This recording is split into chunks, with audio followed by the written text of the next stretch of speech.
మీరెప్పుడైనా నాలా ఇలాంటి స్థితి అనుభవించారా? అనుభవించి ఉండరు. మరణానికి కొద్ది రోజుల ముందు ప్రతి మనిషికి ఈ స్థితి వస్తుంది.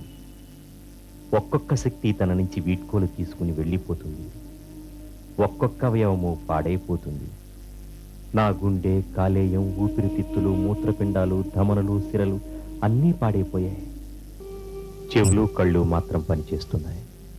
కానీ కొద్ది కొద్దిగా అవి సెలవు తీసుకుంటున్నాయి. గదిలోకి ఎవరో ప్రవేశిస్తున్నారు. నేను మెడ తిప్పలేదు. వాళ్ళు నా దృష్టి పరిధిలోంచి వెళ్ళే వరకు కనుగుడ్లు మాత్రం తిప్పి చూస్తూ ఉంటాను. నాకు కాస్త శబ్దం కావాలి.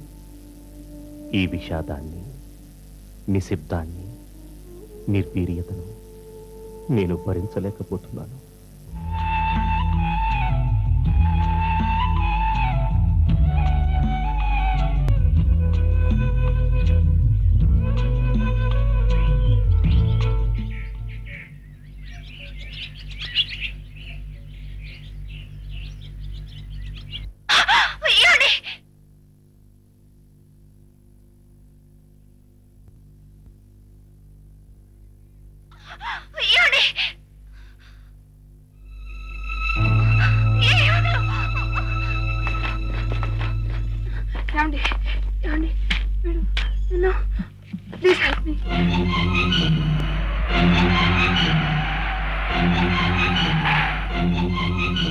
పదండి.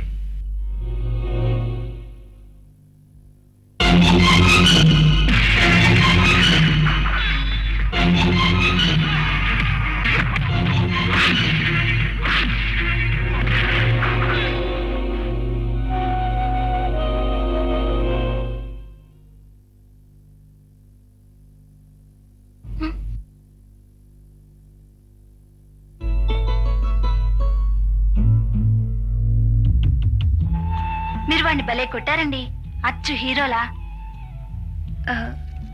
నేను మా వాళ్ళతో కలిసి పిక్నిక్ అని వచ్చాను. నాకు ప్రకృతి ఆరాధన అంటే చాలా ఇష్టం. అందుకే ఒంటరిగా ఇలా వచ్చాను. ఇంతలో వాడు నా వెంట పడ్డాడు. సమయానికి మీరు దేవుళ్ళ కాపాడారు. మీకు ఎలా కృతజ్ఞతలు చెప్పాలో తెలియట్లేదండి. మిమ్మల్ని డ్రాప్ చేస్తాను, రండి.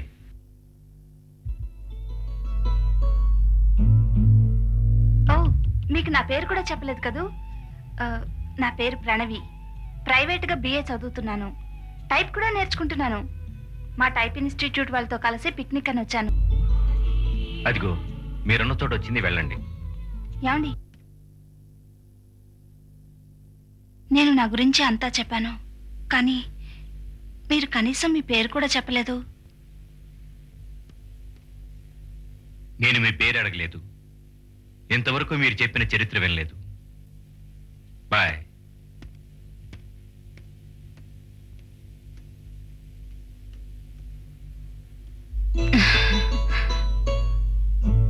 ప్రియమైన మీకు, నిన్న రౌడీని కొట్టిన తర్వాత మీరు నాతో పదండి మీ హాస్టల్లో దింపుతాను అంటూ నా వైపు ఆత్మీయంగా చూసిన చూపు, ఆత్మీయత కోసం అనుక్షణం తప్పించే నాకు ఆ క్షణం తెలిసింది అది ఎంత విలువైందో. సృష్టిలో తీయనైన స్నేహం కోసం నేనెంతటి త్యాగమైనా చేస్తాను. ఒక ఒంటరి పక్షి జంట పక్షి కోసం ఎదురు చూస్తున్నట్టున్నాను. ఏంటమ్మా, నేను పక్షి అన్నందుకు కోపమా? మీరు కోపంలో భలేగా ఉంటారు. సృష్టి ఎంత విచిత్రమో కదా. నిన్నటి వరకు మనం ఒంటరి వాళ్ళం. ఈరోజు మీరు నాకున్నారు. జీవితంలో నేను అత్యధిక ప్రాధాన్యతనిచ్చేది స్నేహానికి. మగ ఆడ తేడాలనేవి శరీరానికే కానీ మనసుకు కాదని గ్రహించి మానసికంగా పరిపక్వత చెందితే ఆ స్నేహం పరిపూర్ణత సాధిస్తుంది. ఏంటి కన్నా, నా మాటలకు మీకు కోపం వచ్చిందా? వద్దు నాన్న, కోపం వద్దు. మీకు కోపం వస్తే నేను భరించలేను. మీరు కూడా మీ గురించి రాస్తే మీ మనసు తెలుసుకుంటాను, మిమ్మల్ని అర్థం చేసుకోవడానికి ప్రయత్నిస్తాను. సాయంత్రం తోట దగ్గర మీకోసం ఎదురు చూస్తుంటాను. మీ స్నేహాభిలాషిని.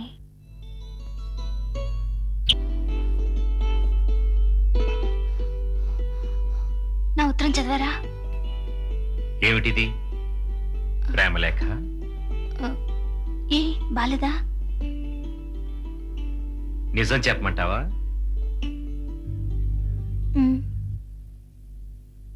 ఇంత స్టూపిడ్ ఉత్తరం నేను జన్మలో చూడలేదు. సారీ, నిన్ను హట్ చేయడం నా ఉద్దేశం కాదు, కానీ నాకు చాలా నవ్వొచ్చింది. అందులో అంత నవ్వొచ్చే విషయం ఏముంది?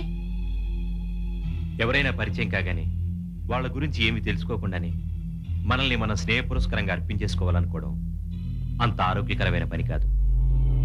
మొదటి పేరాలో స్నేహం, రెండో పేరాలో ప్రేమగా మారి, మూడో పేరా వచ్చేసరికి ఓరే చిన్న, నా మీద కోపం వద్దురా కన్నాలోకి దిగిపోయింది. అలాంటి మెలోడ్రమటిక్ భావాలున్న మగవాళ్ళు నీకు కో అంటే 1,000,000 మంది దొరుకుతారు, కానీ నాలాంటి మెటీరియలిస్టిక్కి అలాంటి భావాలు సరిపడవు. మగవాడు తను ప్రేమించిన అమ్మాయి సమక్షంలో పసిపిల్లవాళ్ళ మారిపోతాడని రాశావు.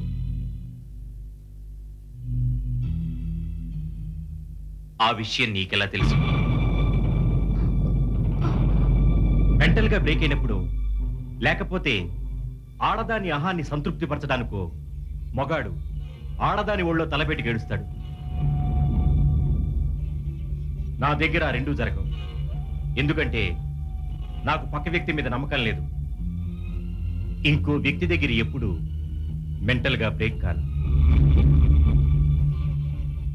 నా చుట్టూ ఉన్న మనుషుల్ని, వాళ్ళ మనస్తత్వాల్ని నేను అర్థం చేసుకున్నంత ఇదిగా మరెవరూ అర్థం చేసుకోరని నీ ఉత్తరంలో రాశావు. ప్రతి మూర్ఖుడు అలాగే అనుకుంటాడు. అలా అనుకోవడానికి మించిన భ్రమ మరొకటి లేదు.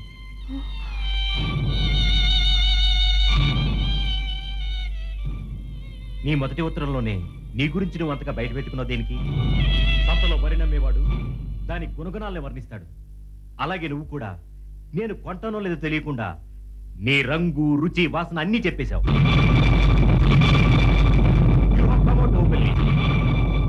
ఇదంతా దేని గురించి? నువ్వెంత దారుణంగా హర్ట్ అయ్యావో నాకు తెలుసు, కానీ నువ్వెంత భ్రమలో బతుకుతున్నావో నేను నీకు తెలియచేయాలి. నీ ఉత్తరంలో ఆడామొగా భేదాలు శరీరానికే కానీ అంతరంగానికి లేవని గ్రహించానన్నావు. నీకు నా జోహార్లు. ఒక స్త్రీ స్పర్శని, ఒక పురుషుడి స్పర్శని ఒకేలా తీసుకునే స్థాయికి నువ్వెదిగావేమో, కానీ నేనింకా ఎదగలేదు. ఇదిగో ఈ ఉత్తరం తీసుకో. మళ్ళీ రౌడీలు ఎవరైనా నీ వెంట పడితే నిన్ను రక్షించేవాడికి ఈ ఉత్తరం ఇవ్వచ్చు.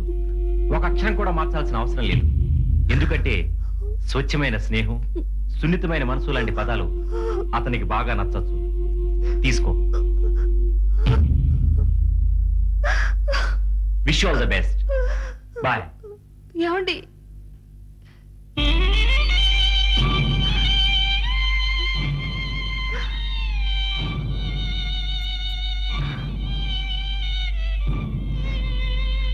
మీరు చెప్పింది నిజమే. ఇంతకాలం నేను ఎంత ప్రేమలో బ్రతుకుతున్నాను నాకు ఇప్పుడు తెలిసింది. బాయ్. బాయ్. ఒక మాట విని వెళ్ళండి. ఉత్తరాల్లో సరిగ్గా రాయలేక ఏదో పిచ్చి పిచ్చిగా రాసేశాను, కానీ నా మనసులో స్నేహం అనే పదానికి చాలా గొప్ప అర్థం ఉంది. దానికి నేను చాలా విలువిస్తాను. చెప్పటం చేత కాకపోవచ్చు, కానీ చేసి చూపించే అవకాశం వచ్చిన రోజున తప్పకుండా చేసి చూపిస్తాను. ఇక మీరు వెళ్ళొచ్చు. ఆ రోజుల్లో నా భావాలు అలాగే ఉండేవి. ఎవరైనా ప్రేమ పేరెత్తితే నా ఒంటి మీద పురుగులు పాగుతున్నట్లు చితరగా ఉండేది. నా కూతురు పేరు జానకి. దాన్ని చూసి వారం రోజుల పైనే అయింది. అది ఎక్కడో లేదు, ఆ పక్క గదిలోనే ఉంది. నేను మంచం మీద పడినప్పటి నుంచి అది కన్నీరు మున్నీరుగా ఏడుస్తూనే ఉంది. నా తల్లి పోలికలే దానికి వచ్చాయి. అందుకే అదంటే అంత ఇష్టం. దాన్ని నేనెంతో ప్రేమిస్తాను. నా కూతురు కూడా నన్ను అమితంగా ప్రేమిస్తుంది. నిన్నెంతో ప్రేమిస్తున్నాను శేఖర్. ఈ ప్రపంచంలో నేను ఎవరైనా ప్రేమిస్తున్నానంటే నిన్నొక్కనే.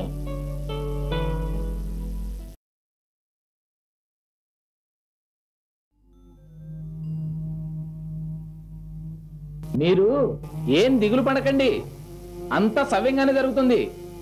చెల్లెలి పెళ్లి నేను దగ్గరుండి జరిపిస్తాను. అలా పుస్తకాలు చదవకపోతే నాన్నగారి దగ్గరికి వెళ్ళి కూర్చోవచ్చు కదా. నేను ఆయన బాధ చూడలేను వదినా.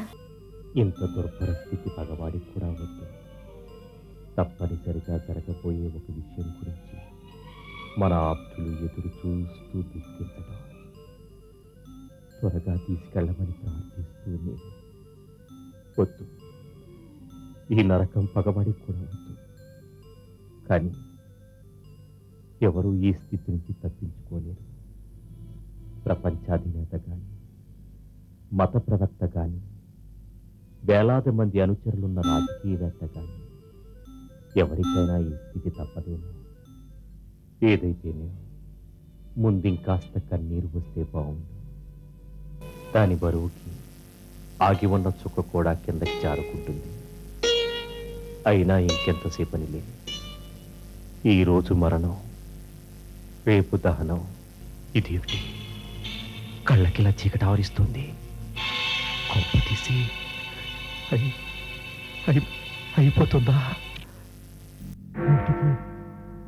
పూర్తిగా చీకటైపోతుంది. కొవ్వొత్తు కరిగించి కంట్లో దారగా పోస్తే ఎలా పొరగడుతుందో అలా అయింది కంటికి. ఆలోచించనివ్వకుండా ఇలా మైకం కమ్ముతుంది ఏమిటి? కొమ్మలోకి జారుకుంటున్నానా?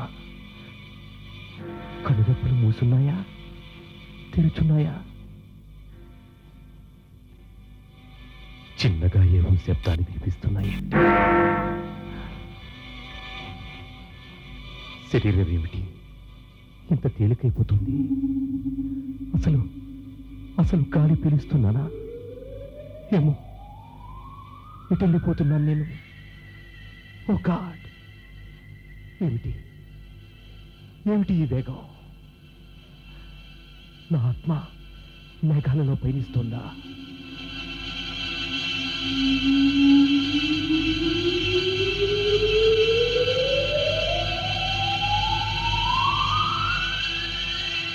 నమస్కారం దేవాది దేవా. నాయనా, నువ్వు చాలా దుఃఖంలో ఉన్నట్టున్నావు. కారణం ఏంటి? నా అనుకున్న వాళ్ళందరినీ వదిలేసి రావడం దుఃఖం రా స్వామి. నా అన్నవాళ్ళు, నీ అన్నవాళ్ళు అన్న ప్రశ్నే లేదు నాయనా. అదంతా నేను సృష్టించిన మాయ. నీ ఆనందం కోసం మనుషులందరినీ పావుల్లా వాడుకుంటున్నావా స్వామి? నా మీద నీకు చాలా కోపంగా ఉన్నట్టుంది. అవును, కేవలం కోపమే కాదు, నీ మీద అసహ్యం కూడా వేస్తుంది. ఎందుకు? మనిషిని సృష్టించి అతడికి ఎంతో ఆనందం ఇచ్చి చివరికి మరణం ద్వారా అవన్నీ లాక్కున్నందుకు. అవన్నీ నేను సృష్టించిన మాయాపొరలే. నేనే తొలగించాలి. ప్రేమ మాయ కాదు స్వామి, మనిషికి మధ్యన ఉండే బంధం.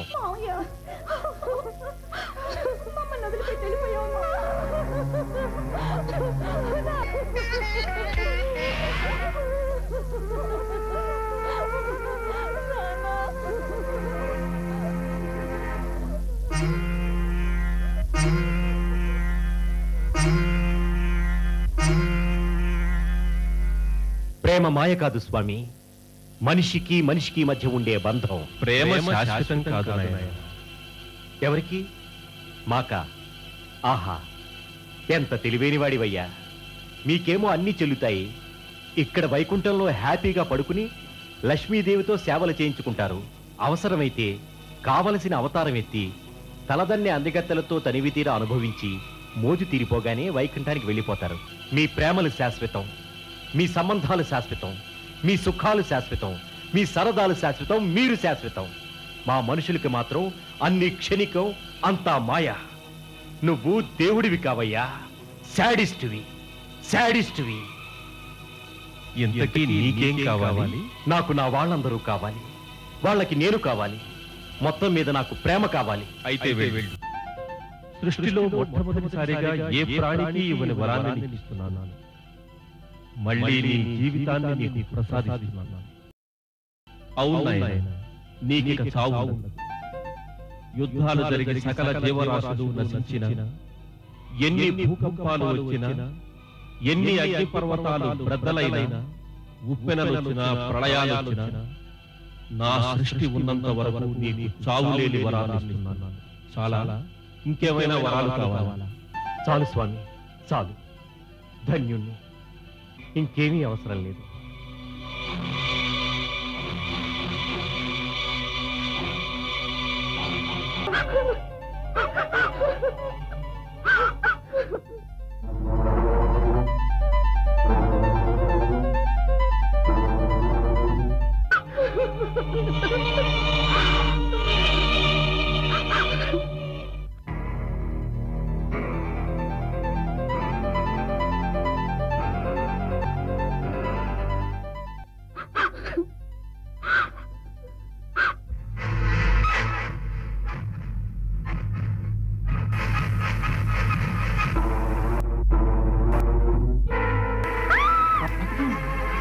నాన్న చనిపోలేదా? బతికే ఉన్నాడా? నెమ్మదిగా జాగ్రత్త.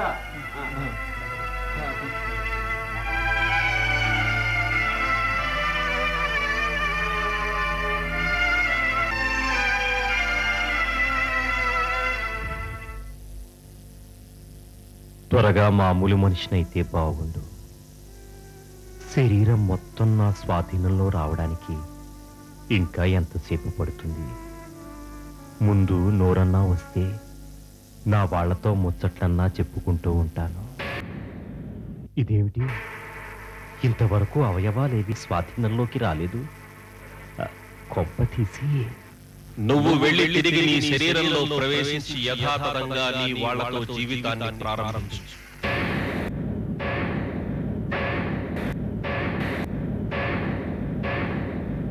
యథాతథంగా నీ వాళ్లతో జీవితాన్ని ప్రారంభించు. భగవంతుడా, నిజమేనా? నువ్వన్న మాటలు నిజమేనా? అంటే అంటే నేను బ్రతికున్నంత కాలం ఇలాగే ఉండాలా? ఎంతకాలం ఇలా? నా సృష్టి ఉన్నంత వరకు నీకు చావులేని వరాలు ఇస్తున్నాను. తమ్ముడు, మనం నలుగురు అన్నదమ్ములు ఉన్నాం కదా, తలా ఒక 4 నెలలు పంచుకుంటే సరి. నాకెలా కుదురుతుంది? నేను మీ మరదలు ఇద్దరం ఆఫీస్కి వెళ్ళాలిగా. ఇంటి దగ్గర ఆయన ఎవరు చూసుకుంటారు? అలా అనుకుంటే మీ చిన్న తమ్ముడికి అసలు వీలుండదు. ఆయన పెళ్ళానికి 6 నెలలు కదా. ఆయన ఇలా సాకు చెప్పుకోవడానికి చాలా ఉంటాయి. మేం మాత్రం ఎంతకాలం భరించాలి? ఉన్నవే 2 గదులు. ఆ గదుల్లో పిల్లలంతా ఎలా తిరుగుతారు? రాత్రిళ్ళు కంగారు పెడితే ఆ రాత్రంతా నిద్ర ఉండదు. మళ్ళీ తెల్లారి ఆఫీస్కి వెళ్ళాలిగా. మాకు కోరికలు ఉంటాయిగా. ఏ వయసులో తీరాల్సిన ముచ్చట్లు ఆ వయసులో తీరొద్దు.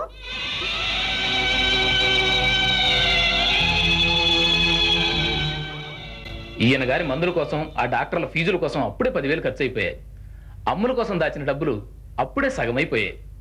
మిగిలిన ఆ 10,000 ఖర్చు అయిపోతే అమ్ములు పెళ్లి ఎలా చేయటం? అయినా అమ్ముల్ని ఎవరో ప్రేమించారట కదా, అతగాడికి కూడా కట్నం కావాలా? ప్రేమ ప్రేమే, కట్నం కట్నమే. మరి ఇప్పుడు ఎలా? వాళ్ళిద్దరూ కలిసి ఊరంతా తిరిగారంట కదా. అతను కట్నం లేకుండా ఇప్పుడు పెళ్లి చేసుకున్నంటే ఇక దాన్ని ఎవరు చేసుకుంటారు? ఇక దాని కర్మ. ఆ ముసలాడు ఇంకా కొన్నాళ్ళు అలాగే సాగితే ఇక దాని పెళ్లి సంగతి అంతే.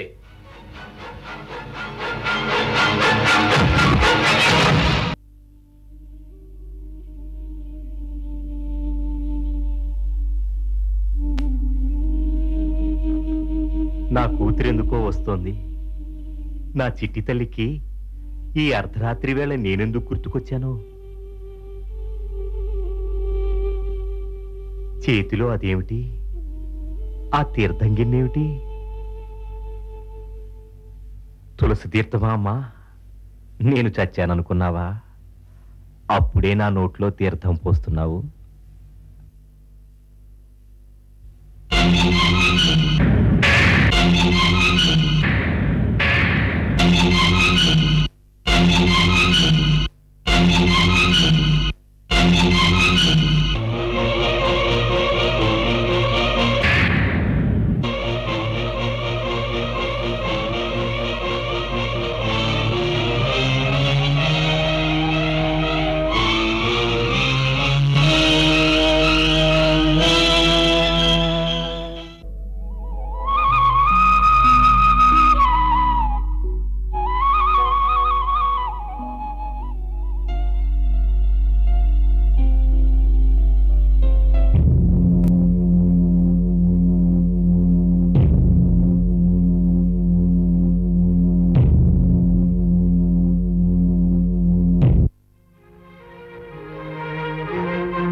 దేవుడి నుంచి చావు లేకుండా వరం పొందానమ్మా. నువ్వు ఆక్సిజన్ ట్యూబ్ తీసేసినా మరేం చేసినా నేను చావను.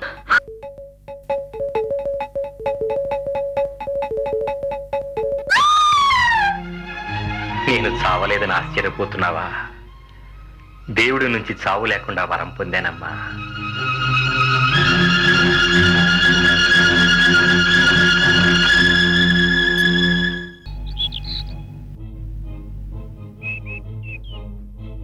వదిన, ఎవరైనా చనిపోయినప్పుడు తద్దినాలు పిండాలు ఎందుకు పెడతారు? ఇవన్నీ చేస్తే చనిపోయిన వారి ఆత్మకు శాంతి కలుగుతుందట. పిండం పెట్టినప్పుడు చనిపోయిన వారి మనసులో ఏదైనా తీరని కోరిక ఉంటే కాకి పిండం ముట్టదట. అంటే కోరికలున్నవారి ఆత్మకు శాంతి ఉండదన్నమాటేగా? అవును. ఇంతకు నువ్వేంటి ఒక్కసారి వేదాంతంలోకి దిగావు?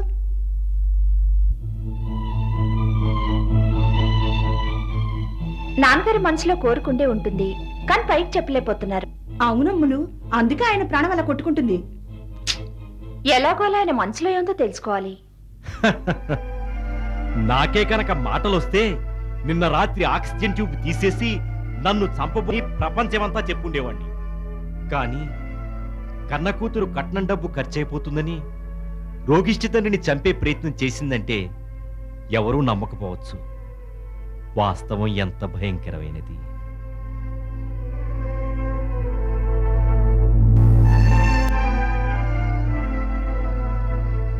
వదిన, నాన్న నా వైపే చూస్తున్నారు, ఏదో సైగ చేస్తున్నారు. నాన్న, నా పెళ్లి గురించేనా మీ బెంగ? నా పెళ్లి గురించి మీరేం దిగులు పడకండి నాన్న. నా పెళ్లి కంటే నాకు మీ ఆరోగ్యం కుదుటపట్టమే ముఖ్యం. నా పెళ్లి గురించి మీ ప్రాణం కొట్టుకుంటూ ఉంటే మీ చివరి కోరిక అదే అయితే కళ్ళొకసారి ఇలా ఇలా అనండి నాన్న.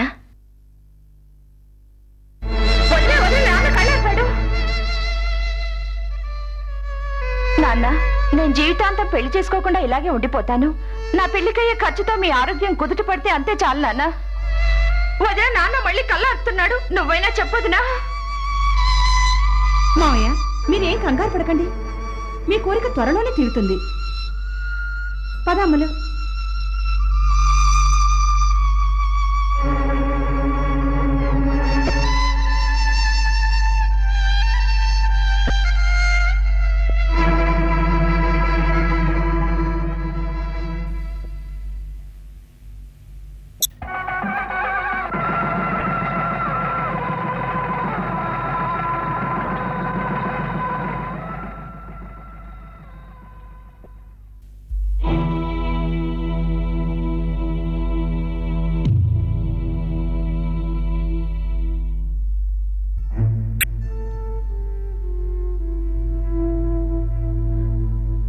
ఆశీర్వదించండి నాన్న.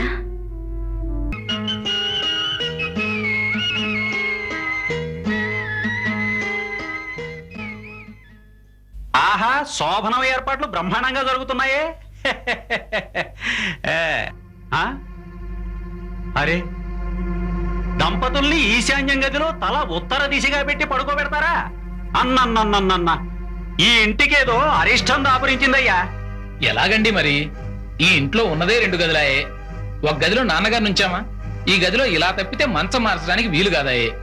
మరీ చాదస్తం కాకపోతే మీ నాన్నగారిని ఈ ఒక్క రాత్రి వరండాలో పడుకోబెడితే కొంపలేమన్నా మునుగుతాయా?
అవతలి గదిలో తమకం కౌగిట్లో నా కూతురు, గోడకు యువతల వైపు మృత్యువు ముంగిట్లో నేను.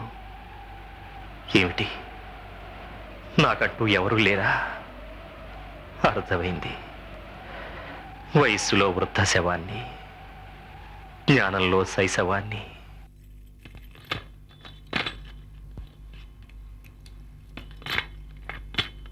ఏ వదినా, బాగున్నావా? ఏం బాగమ్మా, ఇలా ఉన్నావు. అవును, నువ్వేంటి కాన్పూర్ రోజుల్లో పెట్టుకుని వచ్చావు? 4 రోజులు ముందుగానే రమ్మని రాశాంగా.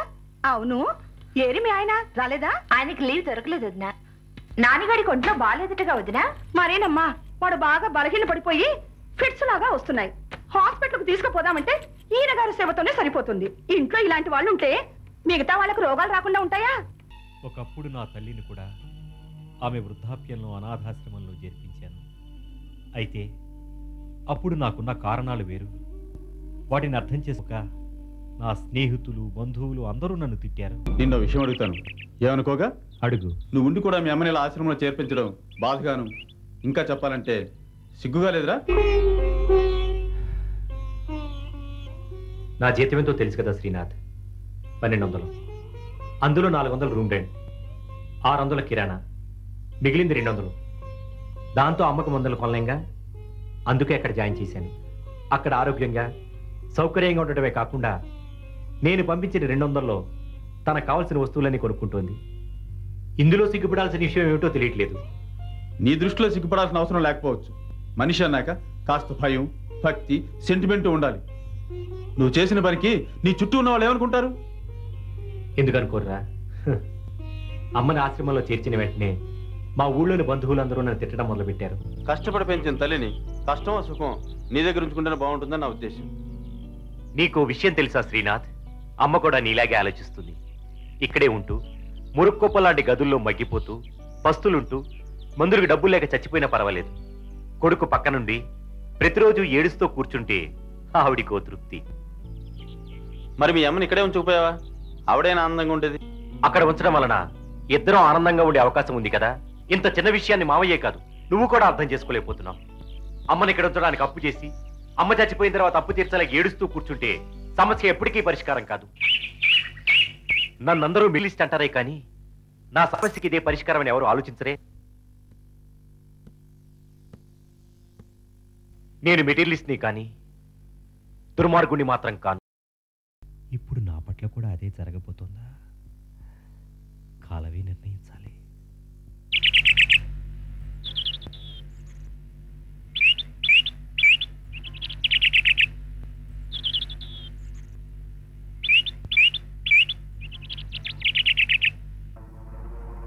ఏమ్మా హాస్పిటల్ ముందు ఇలా కూర్చున్నావు? అబ్బాయి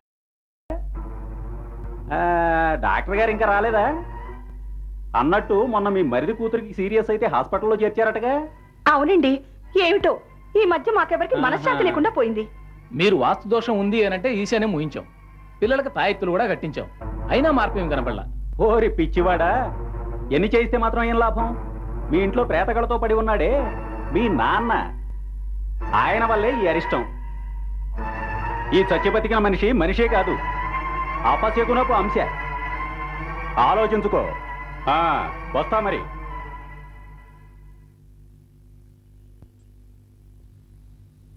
ఏమండి, ఒకసారి రండి. ఏమిటే? దైవరత్నం గారు చెప్పింది కూడా నిజమేనండి, కాస్త ఆలోచించండి. అంటే అంతా మా నాన్న మూలానే అంటావా? అనేదే ఉంది, కనపడ్డల్లా. మరి ఇప్పుడు ఏం చేద్దాం?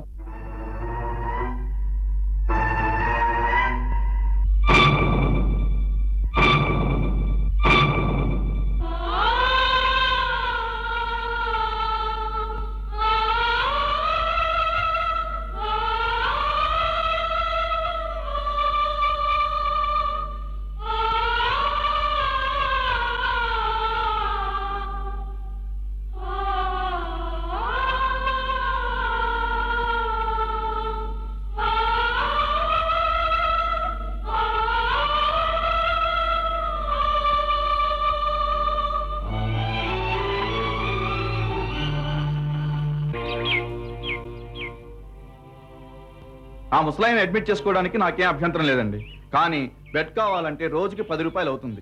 అది ఎందుకంటే 10 రూపాయలు? ఇది ధర్మాసుపత్రి కదా. అయితే ఏంటట, ఈ మాత్రం కూడా తీసుకోకుండా వచ్చిన ప్రతివాడిని అడ్మిట్ చేసుకుంటూ పోతే 1 కోటి మంది బిచ్చగాళ్ళతో ఆసుపత్రి కిటకిటలాడుతుంది. అయితే పేషెంట్కి 10 రూపాయలు చొప్పున 100 మందికి నెలకి 30,000 సంపాదిస్తున్నారు అన్నమాట. మొత్తం డబ్బంతా నా జేబులోకి రాదు బాబు. సూపరింటెండెంట్కి, స్టాఫ్కి అందరికీ పంచుతాం. మీ మాటలో చెప్పాలంటే నేను బ్రోకర్ని. భలేవారే, ఇంత చిన్న విషయానికి అంత సీరియస్ అవ్వాలా? ఇవిగోండి, ఈ 20 రూపాయలు ఉంచండి. మళ్ళీ 2 రోజుల తర్వాత కలుస్తాను. 2 రోజుల తర్వాత డెఫినెట్గా వస్తారంటారా? అదేంటి సార్, తండ్రిని చూడటానికి రాకుండా ఎలా ఉంటాము? మీ ఇష్టం మరి. నువ్వు రాకపోతే మటుకు పేషెంట్ చేసి బయటపడేస్తాను. ఈ పని ఎప్పుడో చేస్తే బాగుండేది. అవునరా. అవును, వాడు రోజు 10 రూపాయలు కావాలంటున్నాడు కదా. అంత ఖర్చు లేకుండా ఇంట్లోనే పెట్టుకుంటే పోతాం. పిచ్చివాడా, మనం రావడం ఇదే ఆఖరు, మనం రావడం ఇదే ఆఖరు, మనం రావడం ఇదే ఆఖరు, మనం రావడం ఇదే ఆఖరు. ఒరే నర్సింగ్ సార్, ఆ 9వ నంబర్ పెట్ పేషెంట్ తాలూకు వాళ్ళు ఎవరైనా వచ్చారా? ఎవరు సార్? అదేరా ముసలాడు. వాళ్ళ రాలేదు సార్. ఏంట్రా, ఏమనుకుంటున్నారు అసలు వాళ్ళు? ఏముంది సార్, బంగారాన్ని కుదవబెట్టినట్టు ఆ ముసలోని వాళ్ళు మనకి ఇక్కడ వదిలిపెట్టిపోయారు. ఇవాళ రేపు అంటూ 10 రోజులు గడిచిపోయాయి. ఇంకెన్నాళ్ళు చూస్తాం? ఒక పని చేద్దాం సార్.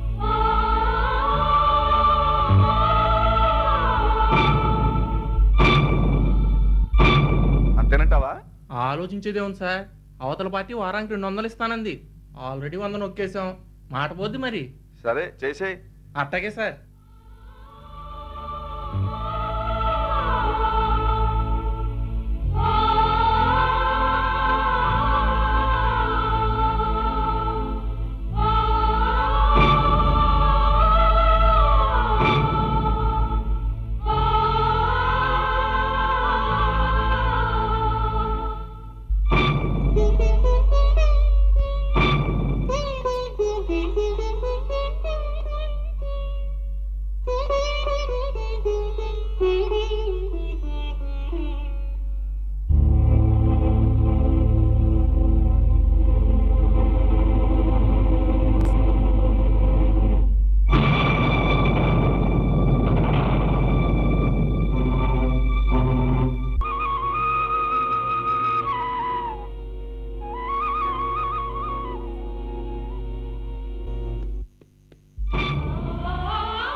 ఏరా ముసలోడా, ఇంకా తినలేదా? ఓహో, తమరకు ఒకరు తినిపించాలి కాబోలు. ఏరా నాయనా, ఇది నీ ఇల్లు అనుకున్నావా గోరు ముద్దలు తినిపించడానికి? చంపు తింటున్నాడు రా బాబు. ఒక మాట లేదు, మంచి లేదు, సైగా లేదు. ఏం చెప్తున్నాడో ఏం చూస్తున్నాడో అసలు అర్థమే కావటం లేదు. చీనీ అవ్వ.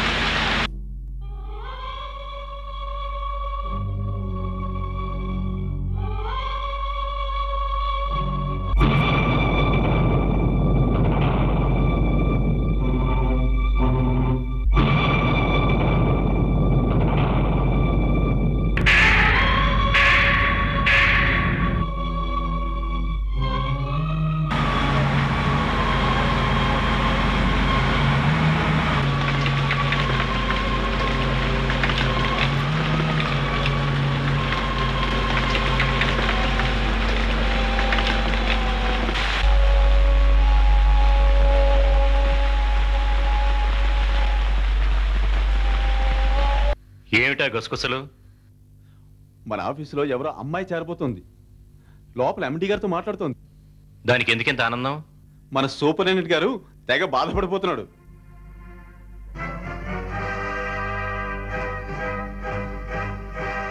మనం మాట్లాడుకునే సంభాషణల్లో ఇక్కడ లేని మూడో వ్యక్తి గురించి ఎప్పుడూ చెడ్డగా మాట్లాడుకుంటాం. We should feel ashamed of ourselves.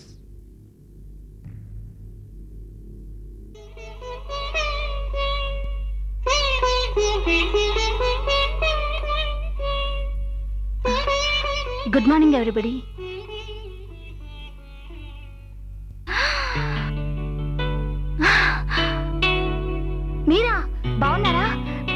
Office లో పనిచేస్తున్నారా? నేను కూడా ఈవేళ జాయిన్ అయ్యానండి. ఎవరో కొత్తగా జాయిన్ అవుతున్నారని తెలుసు, కానీ అది నువ్వేం తెలీదు. ఏమిటో ఈ అమ్మాయితో నీకు ఇదివరకే పరిచయం ఉందన్నమాట. అవును, ఈయన నన్ను పిక్నిక్ లో రక్షించారండి. సినిమాలో హీరో టైప్ అన్నమాట. మీ అమ్మాయి అయినా ఈ అమ్మాయి అయినా నాకు ఒకటే. ప్రణవి, ఇలాంటి గాసిప్స్ గురించి పట్టించుకోకు. ఇవాళ డ్యూటీలో జాయిన్ అయ్యావు, వెళ్ళి పని చూసుకో. రావయ్యా హీరోరా, రావయ్యా మగడారా. ఏమిటండి హడావుడి? చెప్తానమ్మా. కంగ్రాచులేషన్స్. ఎందుకు? ప్రమోషన్ వచ్చింది. ప్రమోషనా? ఎప్పుడు? నిజంగా? మన ఎండి గారి భార్య, ఐఎమ్ సారీ, ప్రస్తుతం ఆవిడే కదా ఎండి, ఆవిడ నన్ను స్వయంగా పిలిచి చెప్పింది, ఇప్పుడు నువ్వు అసిస్టెంట్ సూపరింటెండెంట్వి.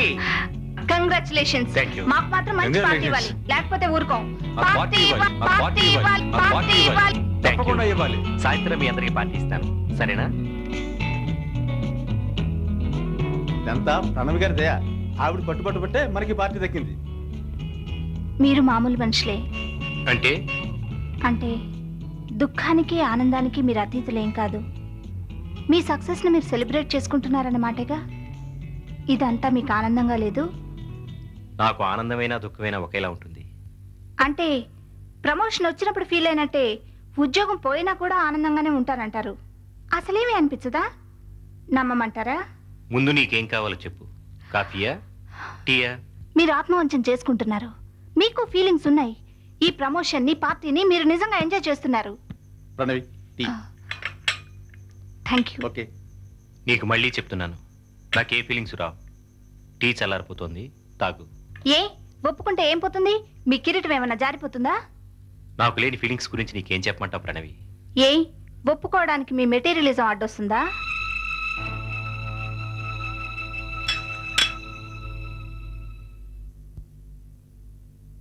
ఇందాక ఈ టెలిగ్రామ్ వచ్చింది, చదువుకో.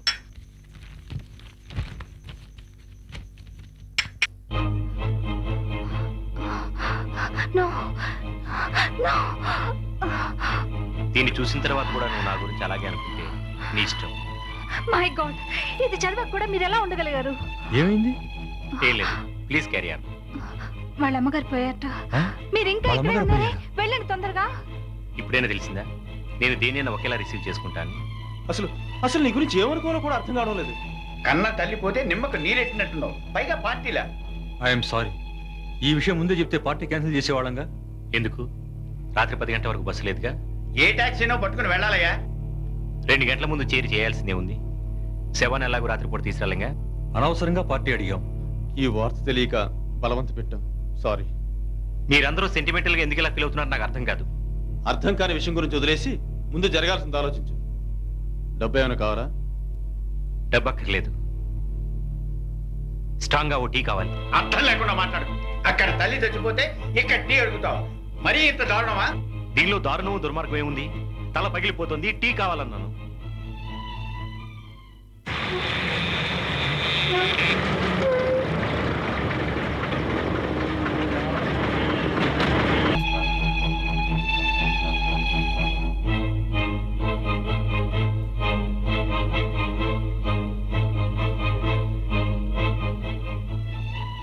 బాబు, మీ అమ్మ చనిపోయింది, మనల్ని విడిచి వెళ్ళిపోయింది. మీరు? నా పేరు మార్టిన్, ఈ ఆశ్రమ నిర్వాహకుణ్ణి. మీరా? తన చివరి రోజుల్లో ఆశ్రమంలో ఉండాలని అమ్మెప్పుడు కోరుకునేది.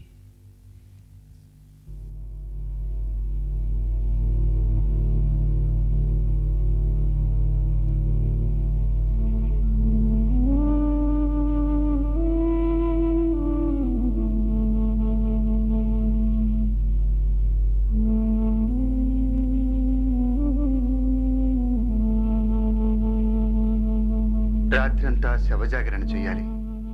ఆశ్రమంలోని ముసలి వాళ్ళంతా కూర్చుంటారు. ఊళ్ళోని భజన బృందాన్ని పిలిపిస్తున్నాను. అదంతా అనవసరం. అయినా రాత్రంతా ముసలి వాళ్ళని బాధ పెట్టడం దేనికి? అది కాదు బాబు, మీ అమ్మ స్నేహితులంతా వచ్చి కూర్చుంటా ఉన్నారు. వద్దని గట్టిగా చెప్పలేకపోయాను. భజన చేస్తుంటే వాళ్ళకి ఏదో తృప్తి, అది మంచిది కూడా బాబు. అయిందేదో అయిపోనాది, బాధపడకండి బాబు. నేను బాధపడుతున్నట్టు కనిపిస్తున్నాను బాబు. మరణం విషాదం కాదు.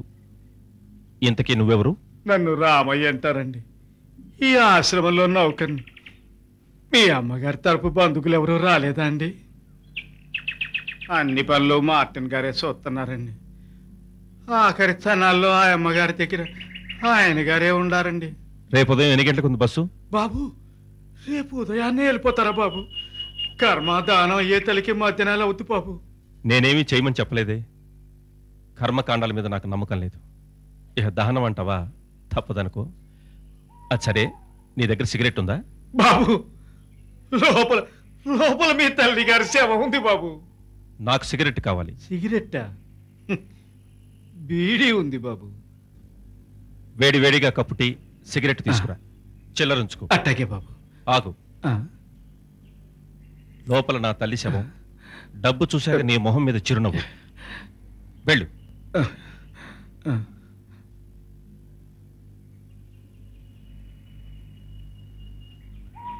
బాబు,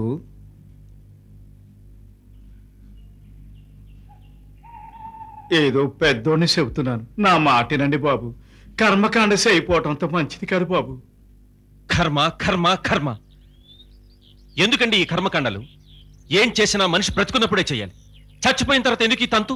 అసలు అసలు వీళ్ళంతా ఇంత కష్టపడి ఈ శవం చుట్టూ ఎందుకు కూర్చుంటున్నారో నాకు అర్థం కావట్లేదు. వాళ్ళంతా సాటి మనిషి చచ్చిపోయిందని బాధపడుతున్నారు బాబు.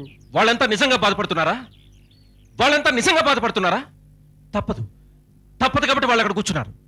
రేపు వాళ్ళు కూడా చచ్చిపోతే వాళ్ళ చుట్టూ కూర్చుని ఏడవాళ్ళు వాళ్ళ ఆరాటం.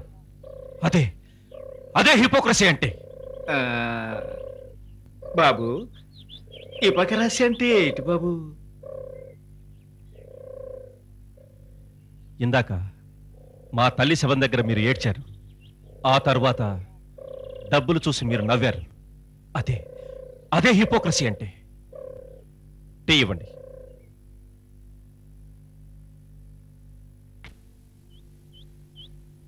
చనిపోయిన మీ అమ్మగారి అస్థికలు గోదావరిలో కలిపితే మంచిది బాబు. వారికి స్వర్గప్రాప్తి కలుగుతుంది నాయన. గోదావరిలో కలిపితేనే స్వర్గం లభిస్తుందనుకుంటే ప్రతి మనిషి తన జీవితకాలం ఎన్నో పాపాలు చేసి చివరికి తన అస్థికలను గోదావరిలో కలపమని వీలునామా రాసి చనిపోతాడు. సారీ, నాకు ఆ పని చేయడం ఇష్టం లేదు.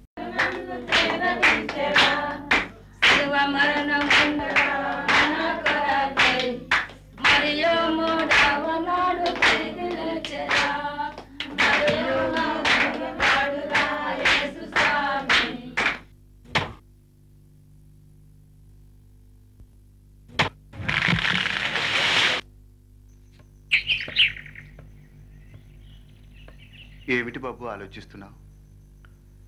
చనిపోయిన మనిషి గురించి 10 మంది బాధపడుతున్నారు. బ్రతికున్న చెట్టుని నిర్దాక్షిణ్యంగా చంపేస్తున్నారు. బాబు, నా గురించి నీకేమన్నా తెలుసా? అమ్మ అప్పుడప్పుడు చెప్తుండేది. ఏ విషయాలు నీకు చెప్పాలా వద్దా తెలియటం లేదు. ప్రతి మనిషి జీవితంలోనూ రహస్యాలుంటాయి. మీ అమ్మను మొదటిసారి చూసిన దృశ్యం ఇంకా నా కళల్లో సజీవంగా ఉంది.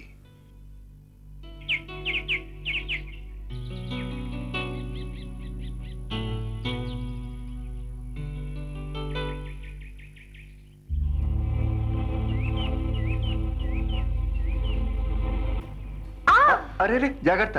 అరే, ఒకరోజు నేను అడవిలో ఇంచి వెళ్తున్నాను. అక్కడ సైకిల్ ఓ పక్కగా ఆపి మీ అమ్మ కనిపించింది. ఏయ్, నువ్వు సైకిల్ తొక్కుతుంటే మగరాయిళ్ళ ఉన్నావు. అలా మా తొలి పరిచయం పెరిగి పెద్దదయ్యింది. నేను నీకు బహుమతి ఇస్తాను. ఏం కావాలి? మీరే చెప్పండి. చెప్పనా? చెప్పండి. చెప్తున్నా చెప్పండి. చెప్తున్నా. మనం ఎక్కడికైనా వెళ్ళిపోయి పెళ్లి చేసుకుందాం. అప్పుడు మనల్ని ఎవరు విడదీయలేరు. అదంత తేలికైన పనే. 4 రోజుల్లో ఏ విషయమో తేల్చి చెప్పండి. మా ఇంట్లో నాకు పెళ్లి సంబంధాలు చూస్తున్నారు.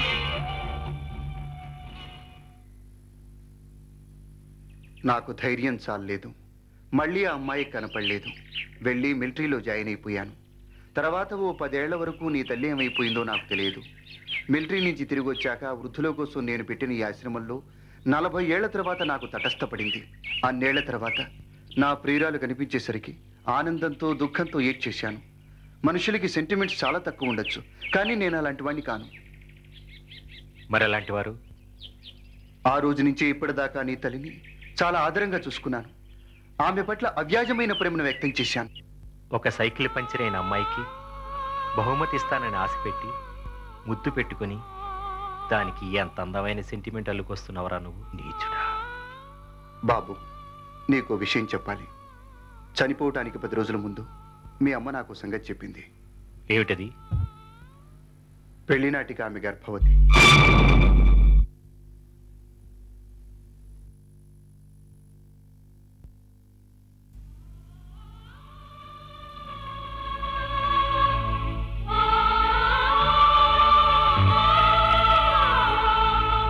నా మీద నీకు కోపంగా ఉందా? ఎందుకు బాబు, నన్ను నాన్న అని ఒకసారి కౌగిలించుకో. ఎందుకు బాబు, నన్ను క్షమించు బాబు. ఎందుకు? నా మీద నీకు ఏ అభిప్రాయం కలుగుతుంది? ఏ అభిప్రాయం కలగటం లేదు. నువ్వు నీ బలహీనతల్ని కూడా గొప్పగా ప్రేమించగల అసమర్థుడివి. అందువల్ల ప్రత్యేకంగా నాకు ఏ భావము కలగటం లేదు.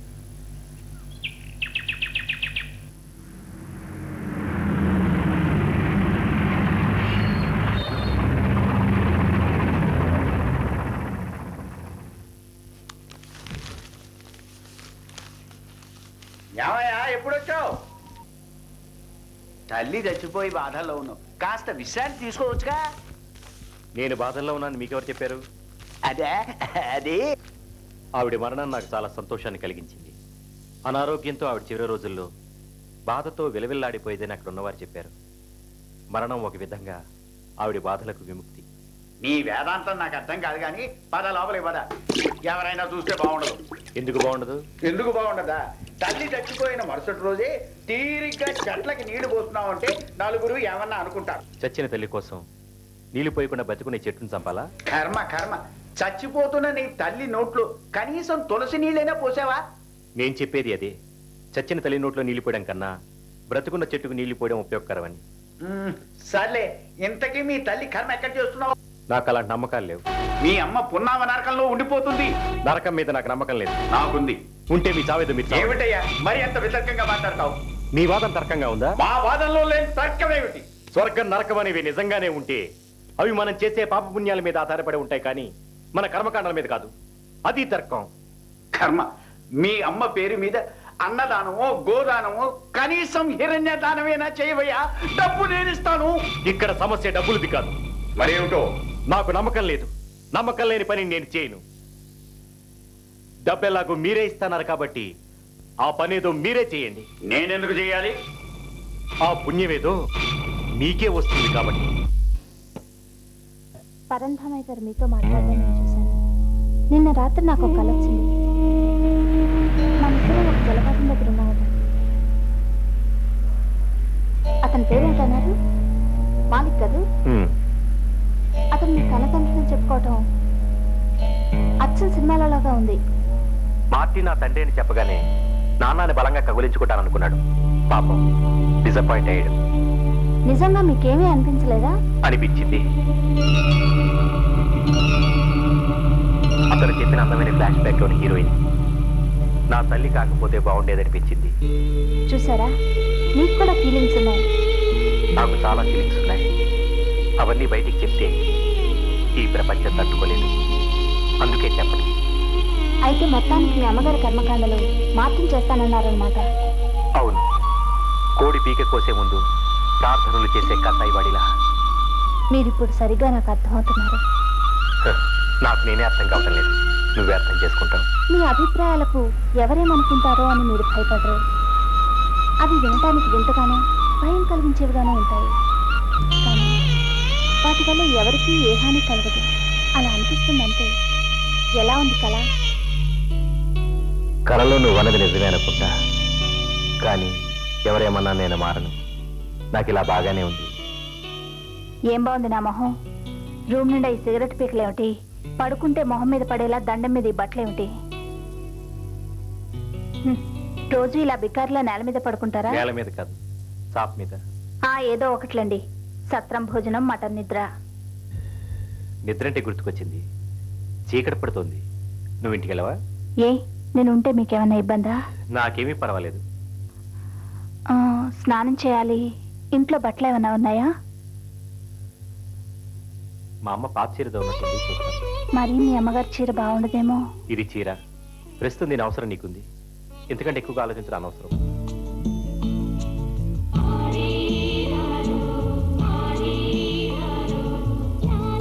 నిద్ర పట్టడం లేదా? రోజు నిద్రపోతానుగా. ఈరోజు మిమ్మల్ని చూస్తూ ఉంటాను. ఎందుకు?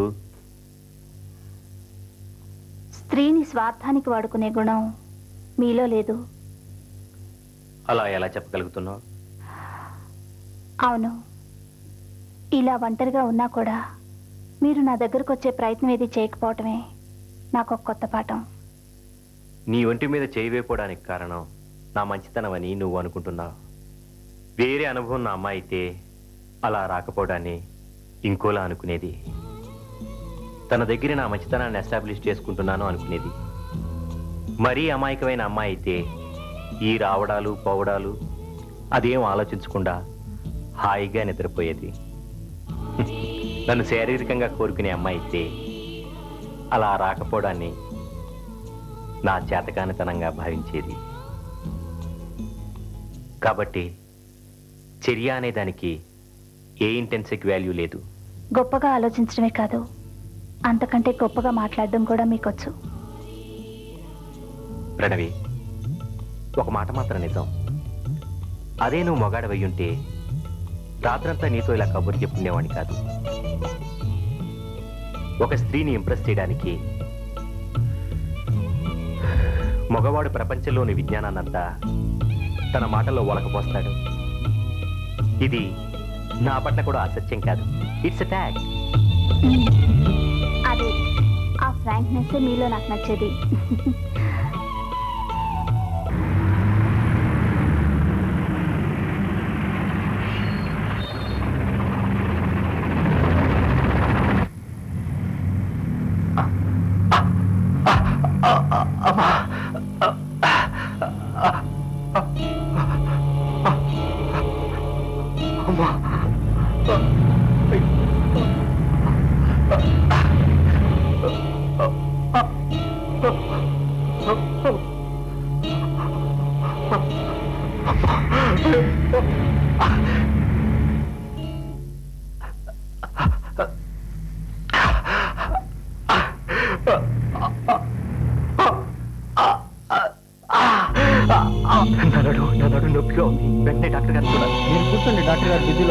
చూడు పాప, నేను ఒక నెంబర్ డైల్ చేయకపోతే రాంగ్ నెంబర్ తండ్రి. కాసేపు మాట్లాడకూడదు, ఒళ్ళు చల్లబడుతుంది. ఏం లేదు, అక్కడ కంఫర్ట్ గా లేదని నా ప్రైవేట్ ఛాంబర్కి వచ్చే కార్డులు తీసుకుని. ఇంతకీ నీ పేరేంటి? బుచ్చమ్మ. సరే, ఇంతకీ నీ పేరేంటి? రసికరాజ కామేశ్వరరావు, డాక్టర్ రసికరాజ కామేశ్వరరావు అన్నమాట. ముగ్గులో తెలియని అమ్మాయితో ఇంతసేపు మాట్లాడుతున్నావు అంటే నువ్వు రోడ్ సైడ్ రోమియో అనుకున్నాను. ఇంతకీ నీకేం కావాలి? జస్ట్ చిన్న కిస్. చెప్పుతో కొట్టాను. చెప్పుతో కొట్టినంత ముద్దిస్తావా? ముద్దు ఇచ్చినంత చెప్పుతో కొట్టావా? ఓకే, మళ్ళీ 5 నిమిషాలు ఫోన్ చేస్తాను. ఎవరు పేషెంట్ వచ్చారట. ఓకే, ఏమిటి ప్రాబ్లం? కూర్చో. బస్ స్టాండ్ లో నిలబడి ఉంటే సడన్ గా నడునొప్పి వచ్చింది సార్. ఏమిటి, కడుపులో నొప్పా? కాదు సార్. హలో, నడునొప్పి. నేను కొంచెం ఫోన్ చేస్తాను డార్లింగ్. ఏంటి, ఎక్కడ నొప్పి, ఏంటి సంగతి చెప్పు. నడునొప్పి. తలనొప్పా? కాదు, నడునొప్పి. సార్లు ఏదో ఒక నొప్పి కానీ.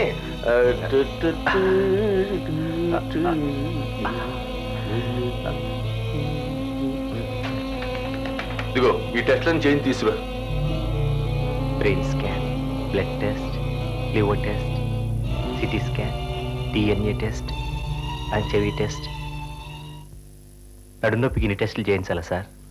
దేనికి ఏం చేయాలో మాకు బాగా తెలుసు, నువ్వు చెప్పక్కర్లేదు. కానీ కిందకెళ్ళి మా ల్యాబ్ ఉందా, అందులో చేయించు. ఓకే?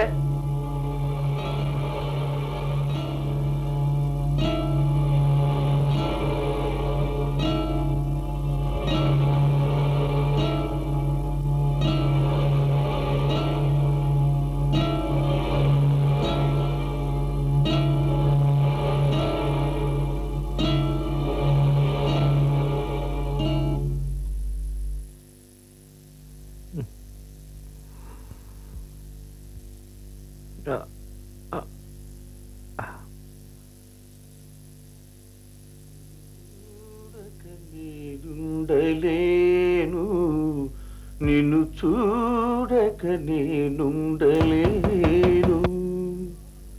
ఎవరా నువ్వు? సొంత ఇల్లు అనుకున్నావా? పర్మిషన్ లేకుండా లోపలికి వచ్చావు? నేను నీ పేషెంట్ని. పర్మిషన్ ఇచ్చే రిసెప్షనిస్ట్ నీ ఊళ్ళో కూర్చునుంటే రావాలో వద్దో చెప్పేది ఎవరు? ఇది మా క్లినిక్, మా ఇష్టం. అదే టైం మీరెవరు? మీకు ఫీజు ఇచ్చే పేషెంట్ని. అయితే ఆఫీస్ హౌస్ కానప్పుడు ఎందుకు వచ్చావు? ఆఫీస్ కాదు, ఆసుపత్రి. అయినా బయట నేను చాలాసేపు వెయిట్ చేసి వచ్చాను. ఆసుపత్రి? గవర్నమెంట్ హాస్పిటల్ కదా, ప్రైవేట్ హాస్పిటల్ ఇది. హలో, నువ్వేళ్ళు. నీ గురించి ట్రై చేస్తూ ఉన్నాను. నాకు రాత్రి 3 బీర్లు కావాలి. శేఖర్కేమో విస్కీ కావాలి. విస్కీ ఉందా? స్కాచ్ అయితే టేస్ట్ఫుల్ గా ఉంటుంది. అవును, టెస్ట్లను చేయించుకున్నాను. డిన్నర్ కి డాక్టర్ పరిమళ కూడా వస్తుంది. పరిమళ అంటే మన శేఖర్ గర్ల్ ఫ్రెండ్లే. నువ్వు చూసే ఉంటావు. రాత్రికి 2 లివర్ ఫ్రై చెప్పు శైలజ. నీ 2 కిడ్నీలు పడే. అబ్బా, కిడ్నీ కాదు, లివర్ రోస్ట్ చేయించు. అమ్మో, ఐస్ క్యూబులు లేకపోతే తాగలేక చస్తాను నేను. నువ్వు కూడా తెస్తావా? 2 నెలలు ఆపరేషన్ చేయకపోతే.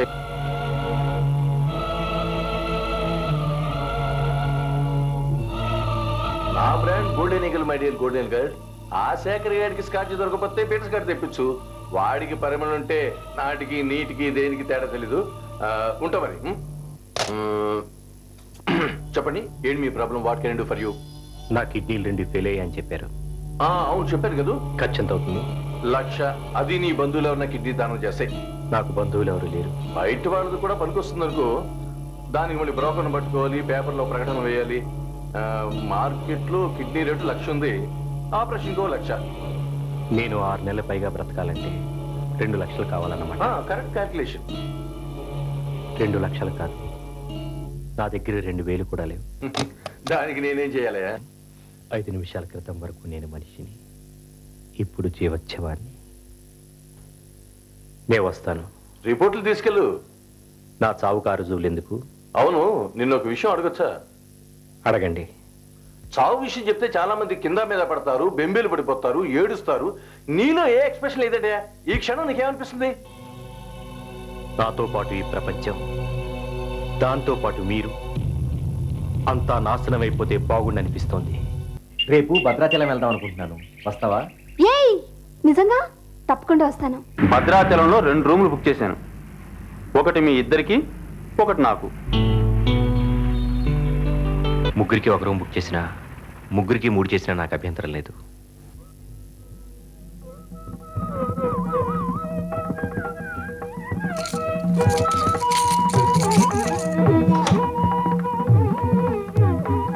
ఈ రూమ్ మీది.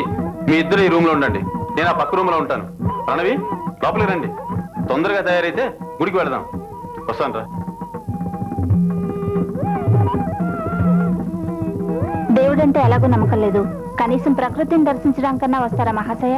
దానికైతే నాకు అభ్యంతరం లేదు. పద.